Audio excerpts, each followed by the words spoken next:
Hausse sur le terrain ce dernier week-end de campagne pour les européennes avant le vote de dimanche prochain. Les têtes de liste enchaînent les déplacements. Avec des meetings hier de Valérie Ayé, mais aussi Raphaël Glucksmann, Manon Aubry ou encore Éric Zemmour.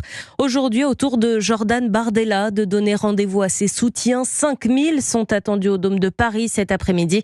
La tête de liste Rassemblement National donnée grande gagnante de ces européennes à environ 30% des intentions de vote. Encore faut-il que cela se traduise dans les urnes. Alexandre Chauveau. Bien installé en tête des sondages, rien ne semble pouvoir arrêter Jordan Bardella. Pourtant, la tête de liste du Rassemblement National se veut prudent, obsédé par l'importance de la participation. L'annonce répétée de sa victoire pourrait, craint-il, participer à démobiliser son électorat. Autre risque, la dispersion du vote à droite chez Marion Maréchal ou François-Xavier Bellamy.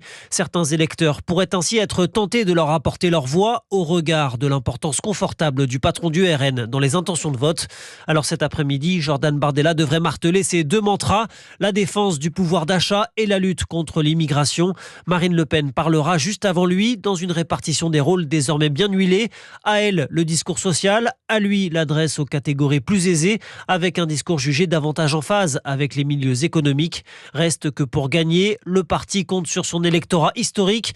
Jordan Bardella a labouré cette semaine les terres frontistes, vendredi dans le Var, hier dans le Vaucluse, pour tenter de continuer à creuser l'écart avec la liste de Valérie Ayé.